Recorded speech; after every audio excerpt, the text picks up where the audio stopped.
Assalomu alaykum. Hozir biz sizlar bilan ko'ylak, ya'ni yoqali ko'ylak tikishni o'rganamiz. Bizga uning uchun bo'y, old ochiqligi, oldi kengligi, orqa kengligi, oldi uzunligi, orqaning uzunligi, qo'l uzunligi kerak bo'ladi. Va qo'lning kengligi hozir bular razmerlarni olib, sizlar bunday razmerlarni olishingiz mumkin va buni albatta ko'rsataman qanday olishni. Hozir biz birinchi bo'lib pishadigan narsamiz bu bo'yni, ya'ni qobni olishimiz kerak bo'ladi. Qobning kengligi bizda 120. Demak, 120 bo'lsa, bizning o'z hozir matonimiz 130. 130 dan bemalol 120 chiqadi. Demak, boshladik. 98 bo'yi edi. 98. Buga 2 cm, ya'ni ko'choq haqqini qo'shib turib 100 qilib bichib olamiz. Bu shtampl matasi bo'lganligi uchun biz buni bemalol qo'lda bichib olishimiz mumkin. Oson va tez bo'ladi, to'g'ri. Bu hech qachon teskari chok agarda kasoy tarafi bo'lsa, albatta tekshirib olasizlar. Bizga hozir chok kasoy tarafi bo'lmaganligi uchun mana shunday bichib oldim. Mana bu qob shunday bo'ladi. Bizga yetadi qob. Endi bu qobni oldi orqasini alohida bichib olishimiz kerak bo'ladi. Biz buklama bo'yicha bichamiz. Bundan bizga oldi orqasi uchun oldi qismiga 6 cm o'tkazib olib, kimlar xohlaganlar albatta tikib keyin qilsangiz ham bo'ladi. Men sizlarga faqatgina qo'ltiq o'yinini ko'rsatishim kerak bo'ladi. Qo'ltiq o'yini uchun biz qopda albatta razmerni o'lchab chiqarsak, ko'krak aylanasi kerak bo'ladi. Bizga ko'krak aylanasi 100 bo'lganligi uchun biz uni hozir formulasini ko'rsataman, keyin yerdan olamiz. U yoqdan qop aylanasini qilib olamiz. Hozir biz sizlar bilan oldi kaketkasini bichishni boshlaymiz. Oldi kaketkasi uchun bizga hozir razmerlarni ko'rsataman. Avval matomizni tekstlab qo'yib olamiz. Albatta 4 qavat bo'lishi kerak. Oldi kaketkamiz agar kimda matosi yetmasa, unga astarlik qilish mumkin, lekin men o'zidan astarlik qilishni afzal ko'raman. Chunki buni oldin ochganda ichki matolar ko'rinadi, ya'ni astarliklar ko'ringanligi uchun o'zidan bichib olishni tavsiya qilaman. Bizga kerak bo'lgan oldingi kaketka uchun oldi ochiqligi, oldi kengligi kerak bo'ladi. Albatta oldi uzunligi, ya'ni 3 ta razmer bilan va yelka kengligi ham kerak bo'ladi. U 12 ni o'zim yoqdan bilganligim uchun, qaynonam uchun tikayotganligim uchun razmerlarni aniq bilaman. Juda ham ko'p marotaba tikkanman. Biz oldingi, ya'ni mana ko'ryapsizlar, oldi ochiqligini hamisha 7 qilib olamiz, chunki bu standart, hammada bir xil bo'ladi. Xohlasalaringiz agarda sizlar ham o'zlaringiz asos andoza qilishingiz mumkin, lekin asos andoza kerak emas. Men matoning o'ziga bichamiz, tez va qulay bo'lishi uchun yelka kengligi bizda 38, ya'ni 36 ni 2 ga bo'lganimizda, ya'ni 36 ni 2 ga bo'lamiz. 2 ga bo'lganimizda bizda 16 chiqadi. 18 chiqar ekan. 18 ni ya'ni 1 cm chok haqqini qo'shib olamizda, 19 qilib, ya'ni 19 qilib belgilab olamiz. Albatta belgilab olishimiz kerak. Endi bu tarafda 2,5 cm, 3 cm, 2,5 cm albatta tushunadi. Chunki yelkasiga uchun yelkamiz bizdagi 12.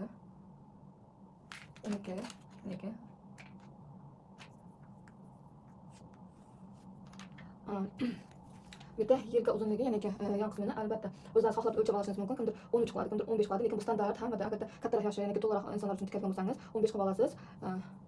15 qilib olamiz. Oldiki ochiqligi bizda 3 burchak bo'lganligi uchun 17 va oldingi 32, ya'ni bu yerda hech qanaqa chok haqqini tashlamaymiz. Sababi bu tarafdan kirganda ham ikkalasi rovna bo'lib chiqadi. Hozir biz bu nuqta bilan bu nuqtani albatta birlashtirib olishimiz kerak. Albatta plovni bo'lishi kerak biz uchun. Mana oldingi kaketkamiz tayyor. Oldingi kaketkamizni qilib oldik. Ko'rsatish mumkin. Tak. Oldingi kaketka ikkalasiga birlashadi. Katta ayollarimiz uchun yoqali ko'ylaklarimiz. Albatta bu oldingi yuzlari xohlagancha ochadi.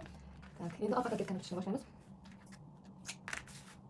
Orqa kaketka uchun bizga orqa va oldini bir xil qilib olamiz, bichib olamiz.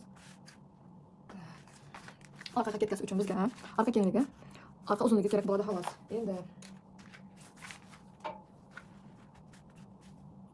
mana ko'rayotgan bo'lsangiz, budan yana 7 qilib olamiz. Ya'ni bo'yin ochiqligini sababi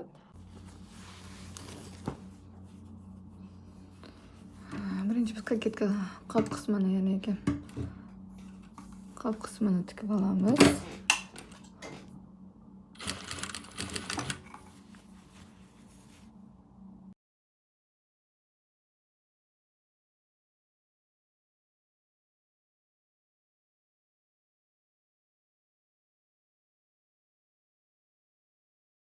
Hozir biz sizlar bilan kaketkani oldi va orqa qismini birlashtiramiz. Bizga tak oldi qismidan 2 ta, ya'ni mana bir 2 orqa kaketkasidan yana 2 ta va yoqa kerak bo'ladi. Hozir biz sizlar bilan birinchi yoqani tikib olamiz. Tak. Albatta kleyib olamiz yoqani va oldi va orqa kaketkani faqatgina bir tarafini, ya'ni kaketkaning ya'ni yuz qismini albatta muqim kleyib olamiz.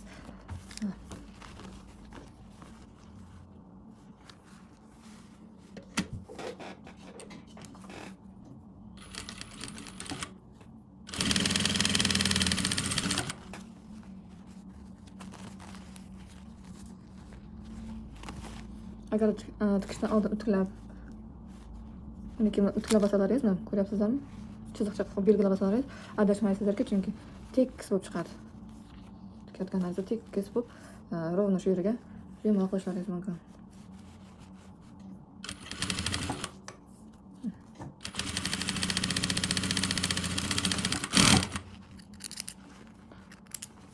Albatta bu rasechka berib olamiz, chunki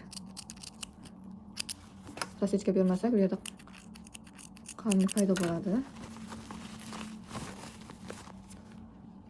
Eng oson yo'li iголка bilan agar tortib olsangiz, uchli bo'lib tekis bo'lib chiqadi. Oldi kaketkanimizni tikish uchun tak kleylangan tarafi bilan, ya'ni bir qismi bilan orqa kaketkamizni hozir qo'ying. Orqa kaketkamizni ya'ni yuz tarafini tikib olamiz.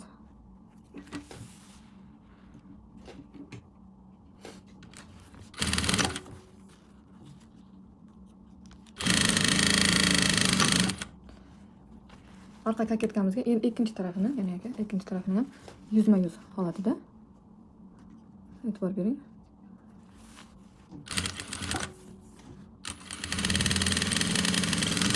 Shu holatini, ya'ni ba'zi bu holatini astar qismiga, ya'ni astar qismiga ham xuddi shunday holatda ya'ni tikib olamiz.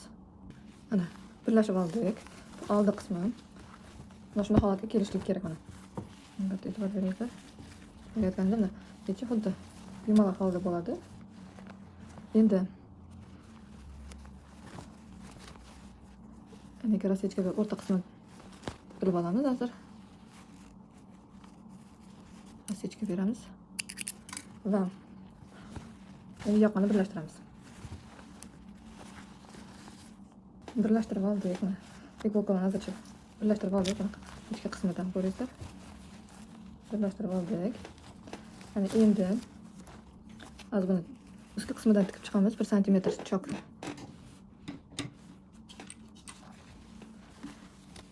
Bu oldi paketgan tikilamni bu yelka tikilishi albatta orqaga qaragan bo'lishi kerak, ya'ni orqa tarafdan bo'lganda juda chiroyli bo'ladi. Paketga bilinmaydi tikilganligi. Ya'ni ob'yom beradi-ku, baland bo'lgan qismda.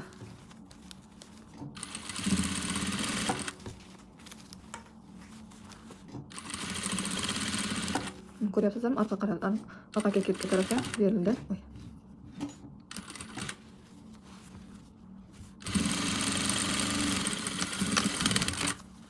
Ana endi orqa qismiga rasechka berib chiqamiz.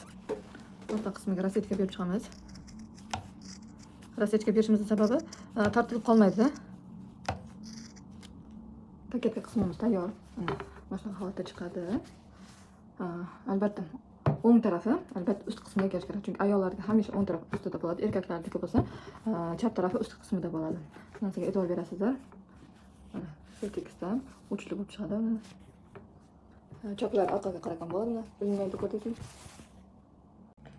Endi kaketka qismini joylab bo'ldik. Hozir biz sizlar bilan endi qop qismi bilan ishlaymiz. Men bu yerda allaqachon bichib qo'yganman. Avvalo qo'ltiq o'yimini o'yib olasizlar. Mana bu yerda men qo'ltiq o'yimini 7 va 6 qildimda o'yib oldim. Va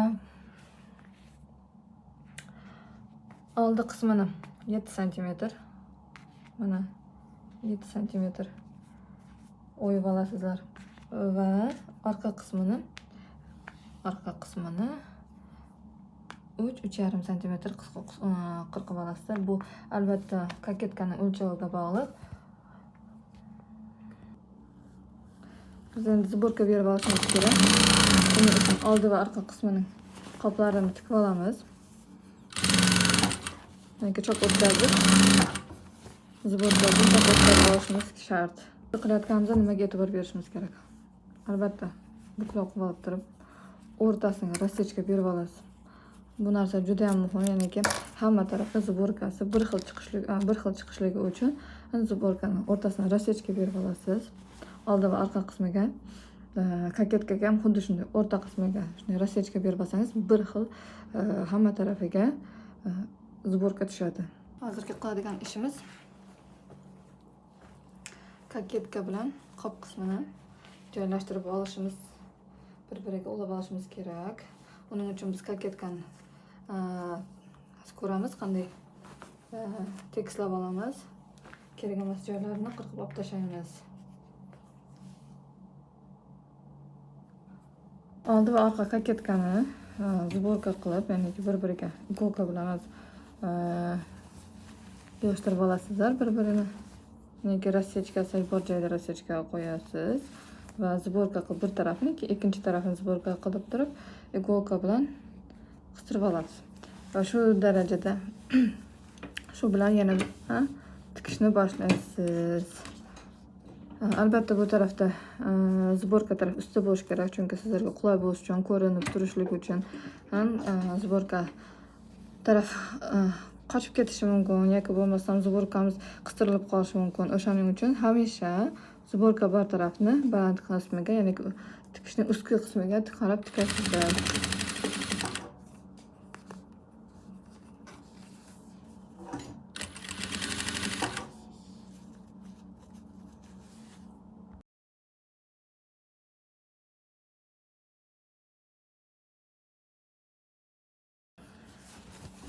Yen qismini ham birlashtirib oldik, overlock oldik. Agarda kimda overlock bo'lmasa, mana bu choqni yana bu chekkasidan qilib turib choq qilsalaringiz ham bo'ladi. O'shanda xuddi overlockga o'xshab so'tlab ketmaydi, o'zini ushlab turadi. Tak, yen qismini ham tikib oldik.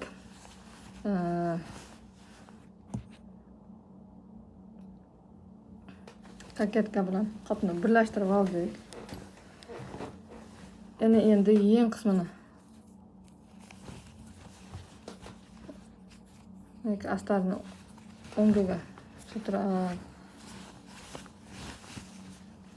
o'ng qismini qilib olamiz va yelkaga birlashtirib tikib olamiz. Albatta o'ng qismini qilib olasiz, yuzini bu holatda tikib olamiz.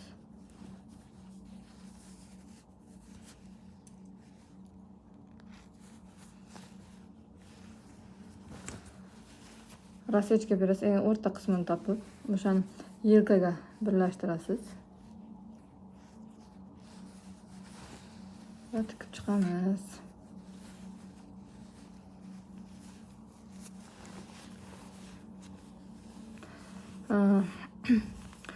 Kaketka choki baland qismiga, ya'ni kaketka qaragan tarafda balandga qarab turish kerak. Shunga e'tibor berasizlar, albatta.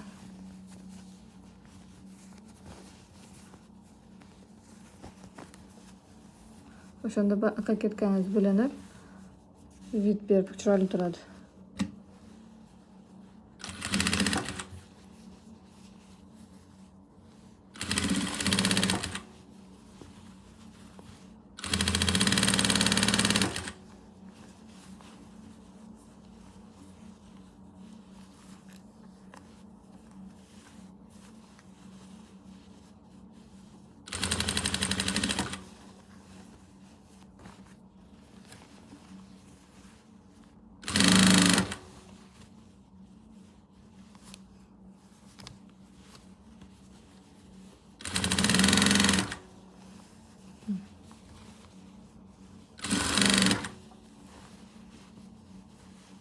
Bu yerda kamgina zborka berasiz. Agar mashinkada bersangiz bo'ladi. Agarda juda ko'p bo'lmasa, qo'lda shunday zborka qilib, ikkita uchta zborka qilib chiqarib yuborasiz. Ko'p zborka ham bo'lmaydi. Kimdir ko'proq zborka qiladi, чтобы ko'tarilib chiroyli bo'lib turishi uchun, kimdir kamroq.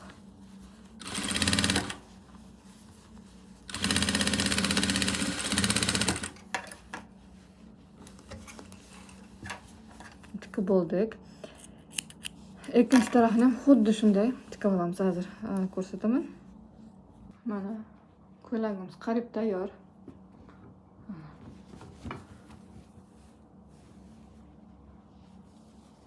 Qo'l qismini shunday tikib olasiz bir tarafini. Ikkinchi tarafini ham xuddi shunday shu holatda, ya'ni yuz tarafini yuz tarafga qilib, o'ngarib, bu chap tarafda bo'ladi. Ya'ni astarki qismida uni yuz tarafga qilib tikib olasiz. Va yoqan qismini ko'rasiz, qanday go'zal bo'lib chiqdi.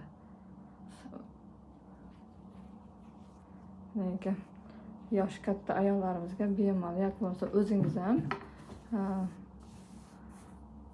bu yerlarga bezaklar tikishingiz mumkin. Yosh qizlarimiz uchun ham bezaklar qilib turib, qobini, ya'ni bu yerdan bitishga qilib turib, bunaqa zborka qilmasdan qilsangiz juda ham chiroyli, yoki bo'lmasa obычный ko'ylaklarga o'xshab primoy ko'ylak qilib tiksangiz ham juda ham chiroyli turadi.